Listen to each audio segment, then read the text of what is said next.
Polynomials पढ़ रहे हैं ना। पिछली क्लास में हमने एक बात पढ़ी थी कि पॉलिनोमियल्स कैसे होने चाहिए। एक तो ऐसे होना चाहिए कि एक्स की पावर जो है ना वो होल नंबर होनी चाहिए, ठीक है ना, होल नंबर होनी चाहिए। बाकी जैसे कि मैं एक एग्जांपल दूं, 10th में भी पूछ रहा है इस टाइप का, तो है ना। कैसा पूछ रहा है दिमाग में, देखो, बोलता है कि अगर ऐसे लिखा हो कोई प्रॉब्लम नहीं है, लेकिन अगर ऐसे लिखा हो तो बहुत प्रॉब्लम है। दोनों में से ये पॉलिनोमियल है, ये पॉलिनोमियल नहीं है। सही समझ आ रही बात। तो पिछली क्लास में हमने जितना भी पॉलिनोमियल पढ़ा है ना वो यहाँ पर एप्लीकेबल है, ठीक है। तो ये पॉलिनोमियल जो हमने पिछली बार पढ़ा था उसका आगे यहाँ पर कंटिन्यू करेंगे। यहाँ पर दो तरह के पॉलिनोमियल पढ़ेंगे, एक तो पॉलिनोमियल ऑफ डिग्री 2 पढ़ेंगे और एक पॉलिनोमियल ऑफ डिग्री 3 पढ़ेंगे यहाँ पर, ठीक है। तो वही वाली बात थी, इंट्रोडक्शन में देख लेते हैं एक बार, ठीक है। लेकिन पॉलिनोमियल के बारे में इसका मतलब पता होना चाहिए, ये नहीं कि पॉलिनोमियल पिछली क्लास में पढ़ा था तो इसका मतलब इस क्लास में नहीं आएगा, ठीक है। उनके पास इनके में क्वेश्चन पूछा 2 मार्क्स का, उसमें से कम ज्यादा नहीं तो 5-6 तो दे ही दिए होंगे पॉलिनोमियल। और उसमें से बोलता है कि ये बताओ पॉलिनोमियल कौन कौन से है। बहुत से होगा तो झटका लग गया होगा देख के कि ये क्या हो गया, है ना। तो ये देखो लिखा है कि polynomial of degree 1 is linear, जैसे कि एग्जांपल दिया है 2x-3 √3x। मैंने कहा था ना √3x लिखा है, √3 हो तो कोई दिक्कत नहीं है, ठीक है। √3 है तो कोई दिक्कत नहीं है, लेकिन हाँ √x नहीं होना चाहिए, ठीक है। उसके बाद वैसे ही उन्होंने सारे एग्जांपल्स यहीं पर दे दिए, y+√2 होगा तो कोई दिक्कत नहीं है। हमें बोल रहा है कि आप 2/11 लिख रहे हो तो कोई प्रॉब्लम नहीं है, लेकिन x की पावर 2/11 नहीं होनी चाहिए, ठीक है। वैसे ही वहां पर 2/3 u कह रहा है, वैसे ही उसकी भी u की पावर 2/3 नहीं होना चाहिए, उसके पहले 2/3 है तो कोई प्रॉब्लम नहीं है। और ये सब कह रहा है कि ये जो आगे लिखे हुए हैं polynomial such as 2x+5 - x², ये सब ये लीनियर नहीं है, माफ कीजिएगा, ठीक है। ये सब लीनियर नहीं है क्योंकि एक पे पावर 2 एक पे पावर 3 पॉलिनोमियल है, लेकिन ये जो है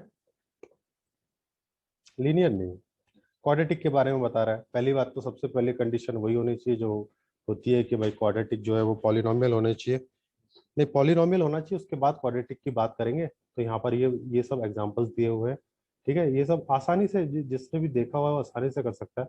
अपॉन में नहीं होना चाहिए, 1/7 है तो कोई दिक्कत नहीं है, 1/x नहीं होना चाहिए, जैसे यहाँ पर है ना ये 4z² + 1/7, ऐसे कोई दिक्कत नहीं है, पर ऐसे नहीं होना चाहिए 4z² + 1/z², ये नहीं होना चाहिए, अपॉन में नहीं चलेगा भाई, ठीक है। तो ये कह रहा है कि जो जनरल फॉर्मूला होता है क्वाड्रेटिक का वो होता है ax² + bx + c, ये हमें रट्टा कर लेना है, ठीक है।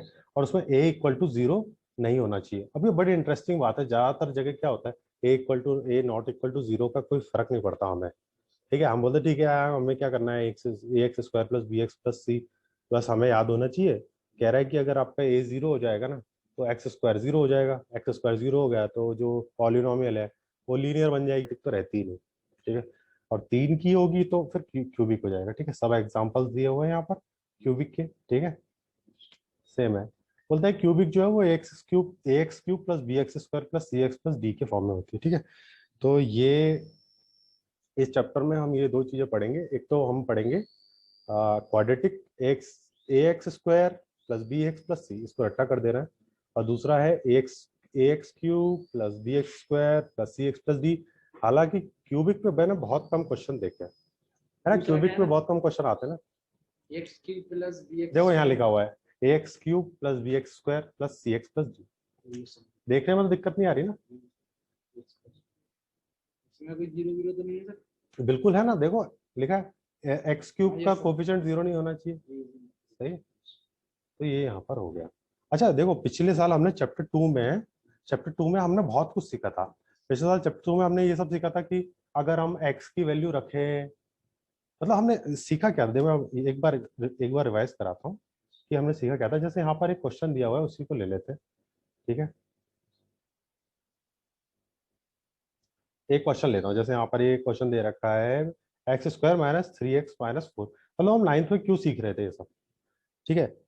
x² - 3x - 4, ठीक है। तो हम इसको ये क्या कहते थे, हम ऐसे लिखते थे कि एक पॉलिनोमियल है और यहाँ पर ब्रैकेट x में दे देते थे। ऐसा कब दे देते थे, ये दिखाने के लिए कि ये इसका वेरिएबल क्या है, इस पॉलिनोमियल में और कोई वेरिएबल नहीं है, एक सिंगल वेरिएबल का है, और उसका वेरिएबल जो है वो x है। फिर हमने ये सीखा कि भाई ये पॉलिनोमियल की वैल्यूज कैसे रखते हैं। जैसे मान लो हमने बहुत सारे क्वेश्चंस में निकाला कि at x is equal to 1, at x is equal to -1। वो सब हम क्यों सीख रहे थे वो बताता हूँ, है ना। एक बार रिवाइज कराए तो जैसे p(1) निकालना है तो इसका मतलब ये कह रहा है कि ये जो पॉलिनोमियल है ना, इसकी 1 पे वैल्यू क्या होगी, x² - 3x - 4 है। ये हमें ये कह रहा है कि ये जो है ना 1 पे इसकी वैल्यू क्या होगी। ठीक है, तो इसका यहाँ पर बहुत यूज पड़ने वाला है, जिसको ये समझ होगा कि भाई ये इसका मतलब क्या होता था। ये हो गया 1 - 7 तो इज इक्वल टू हो गया -6। तो इसका बहुत यूज पड़ने वाला है कि ये जो वैल्यू हम डालते थे, ये जो वैल्यू हम डालते हैं, ये ग्राफ में कहाँ आती है, और जो p(1) निकल के आया, ये p(1) निकल के आया ना, ये -6, ये ग्राफ में कहाँ जाता है। ठीक है, और ये जो अभी हम यहाँ सीखेंगे ना कि ये ग्राफ में कहाँ जाता है, ये अगले साल काम आएगा। ठीक है, तो देखो यहाँ पर ये बताया हुआ है कि यहाँ पर एक पॉलिनोमियल है x² - 3x - 4। बोल रहा है कि 2 रखोगे तो क्या आएगा, -6 obtained by replacing x is equal to, revision करा रहा है, p(0) is x is equal to 0 रखोगे तो -4 आएगा। ठीक है, उसके बाद कह रहा है कि if px is a polynomial in x, if k is any real number, दुनिया का कोई भी रियल नंबर है, the value obtained by replacing x by k in px is called the value of px at x is equal to k। वही वाली बात को थोड़ा k के टर्म्स में कह रहा है, जो हमने ऊपर लिखी थी ना कि at x is equal to 1 -1, वही वाली बात को कह रहा है कि मान लो k दुनिया का कोई भी रियल नंबर है, अगर हम रख देते इस पॉलिनोमियल में, तो वैल्यू जो आती है ना, तो उसको यही बात कहते हैं, is called the value of px at x is equal to k। px की वैल्यू k पर, या यूं भी कह सकते हो px की वैल्यू एनी रियल नंबर पे। ठीक है, ये वाली बात है। और उसको दिखाते कैसे, p ऑफ k से, जो बात हम अभी ऊपर कह रहे थे उसको वैसे जनरलाइज कर दिया, मतलब एक जैसे बनाते नहीं है, बस p ऑफ k कर दिया, k कोई भी नंबर है रखते रहना। ठीक है, तो यहाँ पर what is the value of, जैसे फिर एक एग्जांपल फिर से ले लिया, x इज इक्वल टू -1 पे क्या होगा, 4 पे क्या होगा, पिछले साल का सब याद दिला रहा है। ठीक है, 3x - 4, तो ये कह रहा है कि दो वैल्यूज देखो आप, p ऑफ -1 और p ऑफ 4, इस पे वैल्यू 0 आ गई, इसका मतलब है 0 ऑफ पॉलिनोमियल, ये तो हम पिछले साल भी पढ़ चुके हैं। ठीक है, बोल रहा है तो ये वही वाली बात बता रहा है कि 0 ऑफ पॉलिनोमियल px, उसे उस रियल नंबर को कहेंगे, हाँ वो k है, वो रियल नंबर है जिस पे 0 आ जाए पूरी वैल्यू, तो हम जान चुके हैं पिछली क्लास में, है ना। तो आगे बढ़ते हैं। तो कह रहा है, फिर हमने वो भी देखा था कि भाई 0 निकालना था तो हम पूरी को 0 कर देते, तो वो कह रहा है in class 9th you have study कि 0 ऑफ लीनियर पॉलिनोमियल, मान लो ये ऐसे 2x + 3 है, अगर इसका 0 निकालना है तो क्या करते थे भाई, पूरा 0 चाहिए ना हमें, p ऑफ x 0 चाहिए, खुद से 0 बना दो, खुद से 0 बना दो, पता लगाओ किस पर 0 होगी। सही है कि नहीं, खुद से 0 बना दो और वो बता देगा कि इस वैल्यू पे 0 होगी। जैसे इस क्वेश्चन को ही ले लो सिंपल सा, 2k, ठीक है, 2k + 3 है, बोल रहा है कि इसका 0 पता लगाओ, खुद से 0 कर दो, क्योंकि हमें अल्टीमेटली k की वो वैल्यू चाहिए, क्योंकि इक्वेशन बन गई है। इक्वेशन क्या कहती है कि अगर इस तरफ 0 है तो ये जो वेरिएबल है इसका पूरा दायित्व तो यही है कि इस तरफ ऐसी वैल्यू लेके आए जिससे पूरा लेफ्ट हैंड साइड भी 0 हो जाए। तो ये k इज इक्वल टू आ गया हमारा, इस एक तरफ -3 किया और डिवाइडेड बाई 2 कर दिया।